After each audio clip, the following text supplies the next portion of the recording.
महाराष्ट्राचे माजी मुख्यमंत्री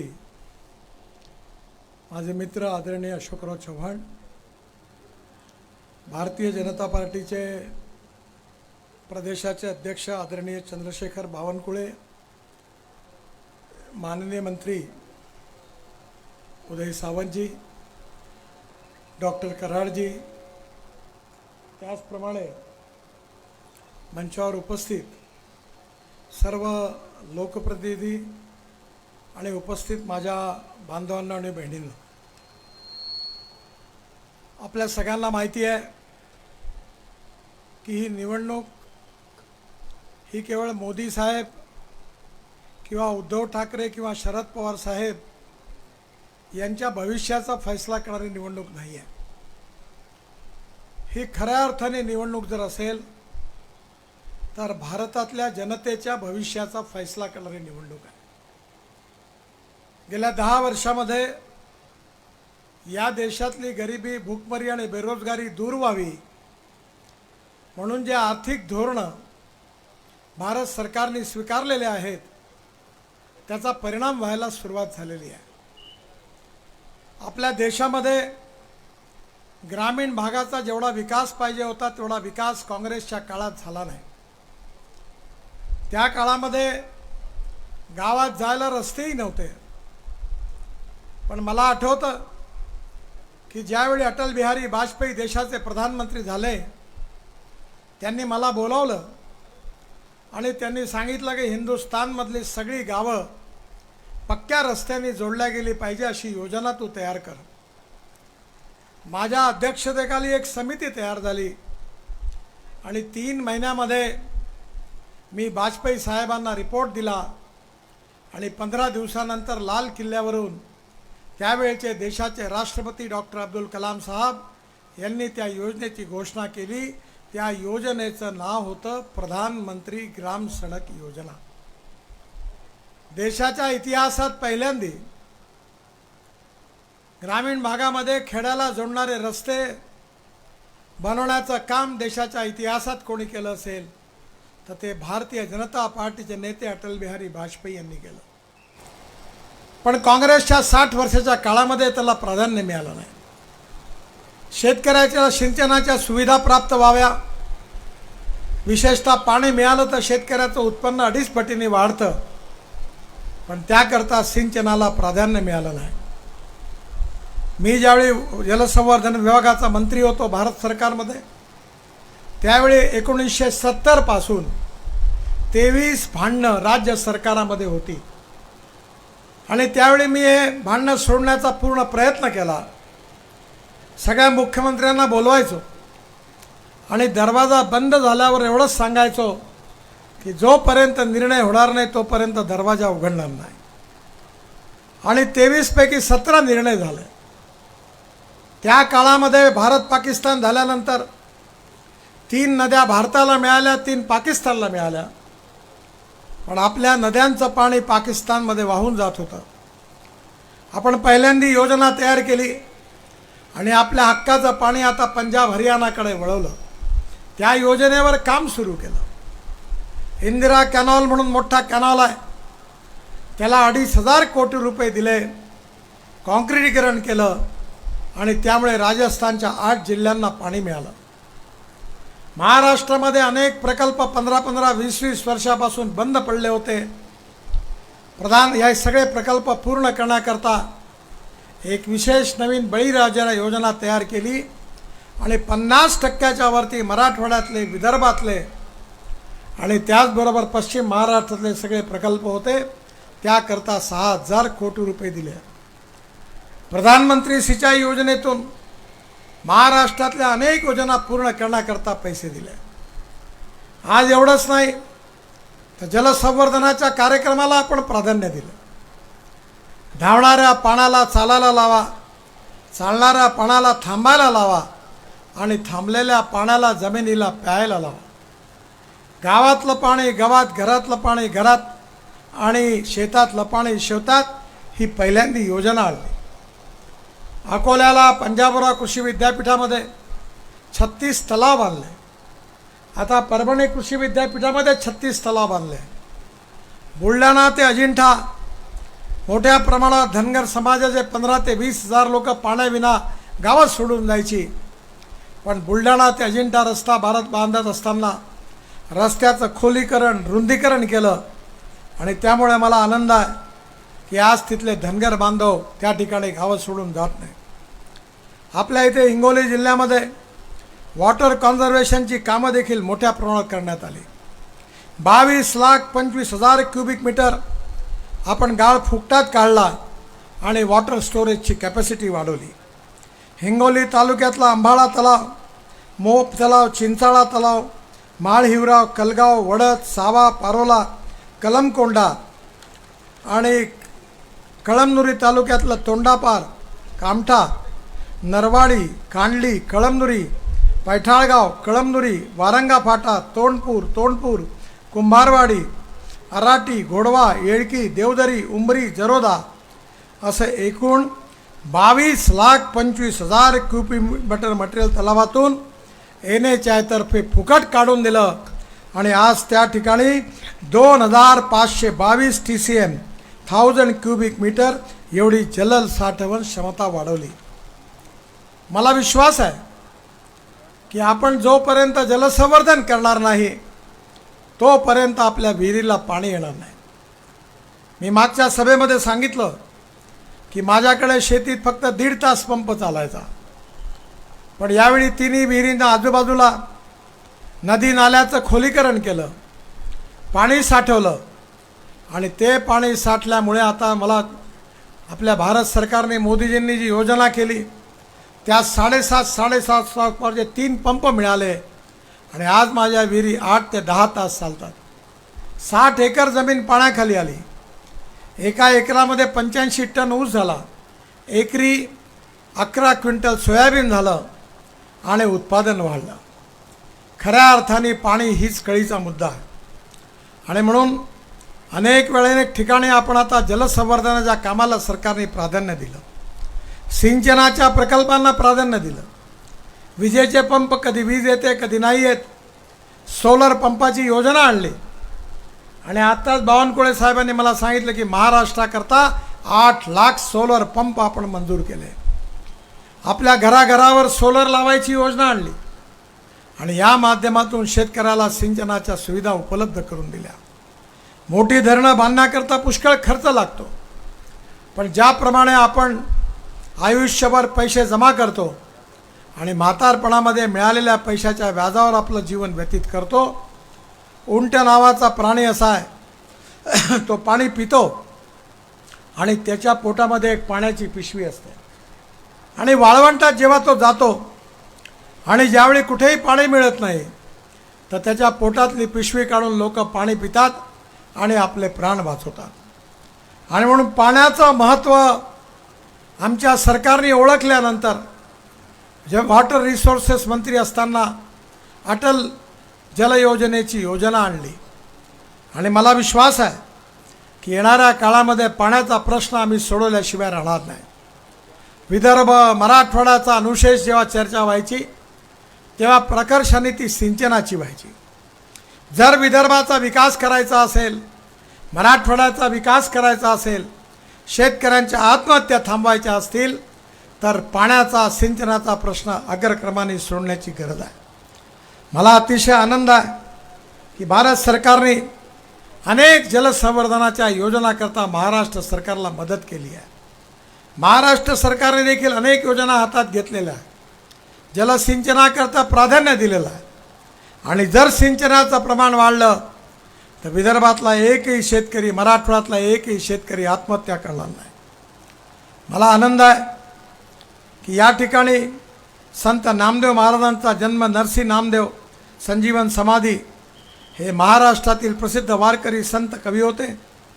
त्यांनी ब्रजभाषेमध्ये काव्य रचली, शिखांच्या गुरुग्रंथ साहिबातले चरित्रकार होते आणि कीर्तनाच्या माध्यमातून भागवत धर्म पंजाबपर्यंत नेणारे आद्य प्रचारक होते.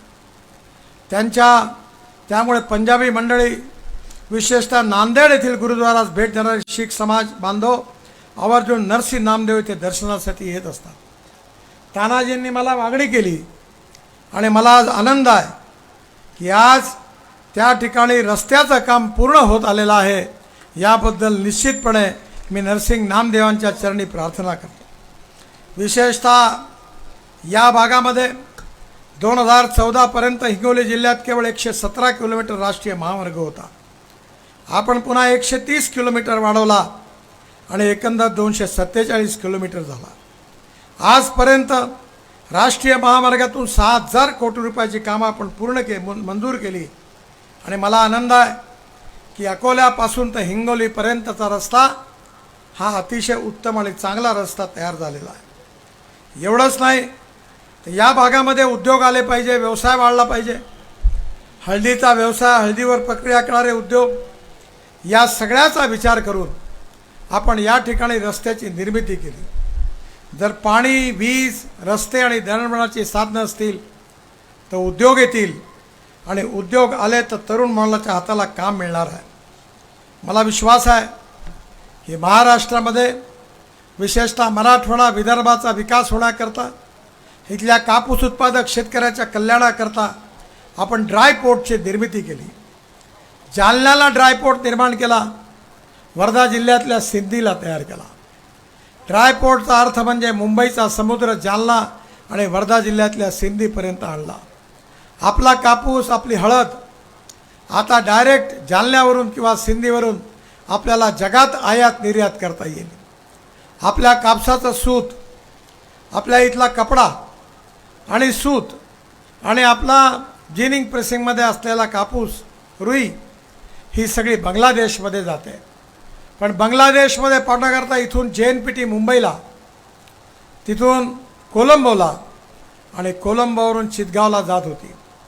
आता आपण नवीन मार्ग तयार केलेला आहे की जालन्यावरून आणि सिंधीवरून डायरेक्ट हल्दिया, कलकत्ता आणि तिथून नदीच्या मार्गाने आपला कार्गो हा चितगावला जाणार आहे. त्यामुळे एक कंटेनरला जे 1.5 लाख रुपये लागतील ते आता केवळ 70 ते 80 हजार रुपयात काम होईल. आणि विदर्भ आणि मराठवाड्याच्या शेतकऱ्यांना कापसाला जास्त भाव मिळणार आहे, याची व्यवस्था आपण या भागाने केली. मला आनंद आहे की विशेषतः हळदीचं पीक आपल्या भागात चांगलं घेतलं गेलं आहे. हळदीच्यापासून त्याच्यावर प्रक्रिया करणारे उद्योग या ठिकाणी स्थापन होत आहे आणि त्यामुळे जगामध्ये हळद इथून निर्यात होणार आहे.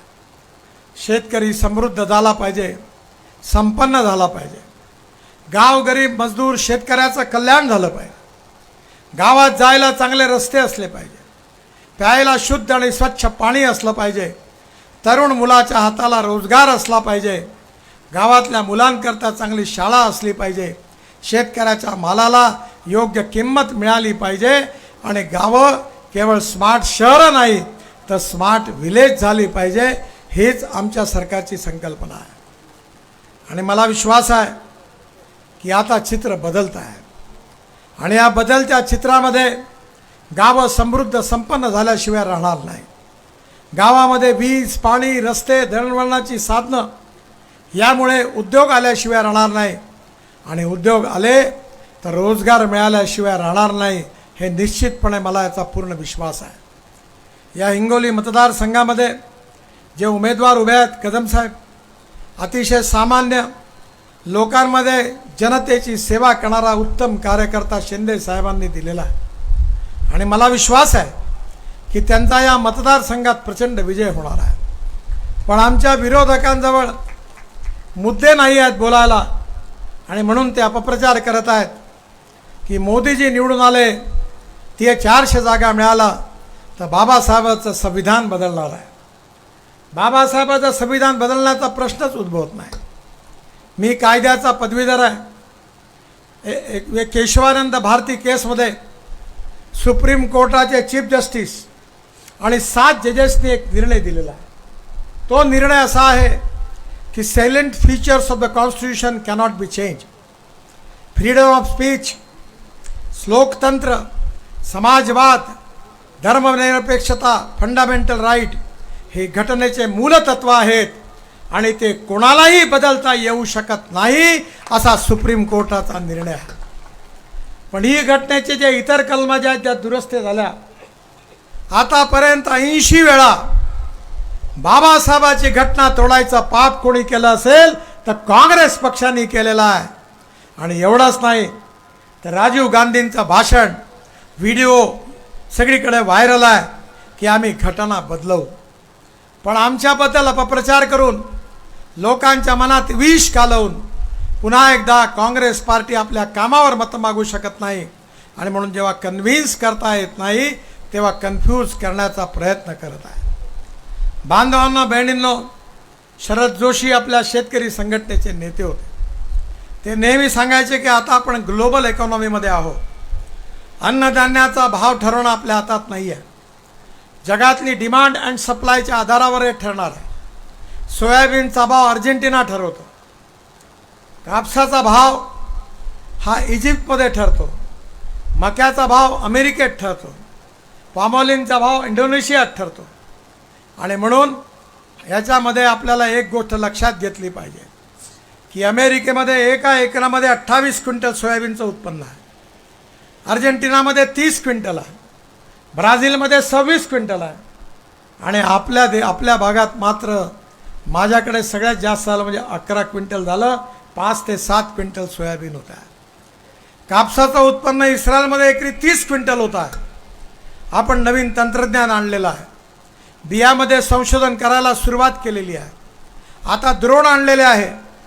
आमच्या भागामध्ये 3000 एकर ऊसावर द्रोणने फवारणी केली तर 4 पोते युरिया आणि 4 पोते मिश्रखत जिथं लागत होतं तिथं केवळ 2 बॉटल युरियाच्या, नॅनो युरियाच्या आणि 2 पोते बॉटल फक्त मिश्र खताच्या लागल्या.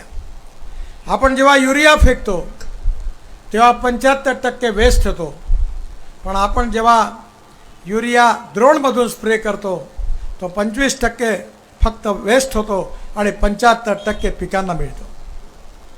आपण जेव्हा एका एकरामध्ये 4 पोते युरिया आणि 4 पोते मिश्रखत देतो, आता केवळ 2 बॉटल युरिया आणि 2 बॉटल मिश्र खतामध्ये काम होतं. म्हणजे एकरी 8,000 रुपयाची बचत होते. मी ट्रान्सपोर्ट मंत्री आहे. आम्ही शेतकऱ्याला अन्नदाता नाही, ऊर्जादाता नाही, इंधनदाता बनवला आहे. माझ्याकडे इथेनॉलवर चालणारी गाडी आहे. आता आपण इथेनॉलवर 300 पंप देशात सुरू करतो आहे. इथेनॉल हे शेतकऱ्यांनी तयार केलेलं इंधन आहे. ऊसाची मळी, ऊसाचा रस, तांदूळ, मका, बांबू, बायोमास याच्यापासून इथेनॉल तयार होत आहे. आणि मला विश्वास आहे की इथेनॉलचा भाव आहे 60 रुपये लिटर आणि पेट्रोलचा भाव आहे 120 रुपये लिटर. माझ्याकडे जी इनोव्हा गाडी आहे ती 100% शेतकऱ्यांनी तयार केलेल्या इथेनॉलवर चालते.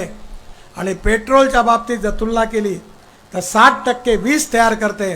म्हणजे 25 रुपये लिटर पेट्रोल या भावाने ॲव्हरेज मिळतं. आणि मग येणाऱ्या काळामध्ये बजाज, TVS, हिरो, होंडा यांची स्कूटर, ऑटो रिक्षा इथेनॉलवर तयार झाल्या. सुझुकी, टोयोटो यांच्या गाड्या आता येतात आहेत. शेतकरी आता अन्नदाता नाही, ऊर्जादाता नाही, इंधनदाता नाही, तर आता बिटुमिन डांबरदाता झाला आहे. आणि आता स्पाइस जेटचे एक विमान शेतकऱ्यांनी तयार केलेल्या हवाई इंधनवर डेहराडूनवरून आम्ही दिल्लीपर्यंत आणलं. टाटाच्या एअर एशियाचं विमान हे देखील 100% शेतकऱ्यांनी तयार केलेल्या हवाई इंधनावर चाललं. आपला शेतकरी आता हवाई इंधन तयार करणार आहे. मला विश्वास आहे, तुम्हाला माहिती आहे की मी केवळ फोकनाळा मारून काहीतरी गोष्टी कधी सांगणाऱ्यापैकी नाही आहे. मी जे बोलतो ते करून दाखवतो आणि जे करतो तेच सांगतो, हे लक्षात ठेवा. येणाऱ्या काळात गावं समृद्ध संपन्न होतील. शेतकरी अन्नदाता, इंधनदाता, ऊर्जादाता, बिटुमिन दाता, हवाई इंधनदाता होईल. आणि शेतकऱ्याची मुलं जे मुंबईला, पुण्याला, औरंगाबादला, नागपूरला गेली आहे ती पुन्हा आपल्या गावाकडे परत येतील. आणि केवळ स्मार्ट शहर नाही तर स्मार्ट विलेज झाल्याशिवाय राहणार नाही. आणि शेतकरी, शेतमजूर, गाव गरीब मजदूर शेतकरी यांचं कल्याण करणारी नीती हेच आमच्या सरकारचं धोरण आहे. आणि म्हणून आपलं भविष्य याच्यातच आहे.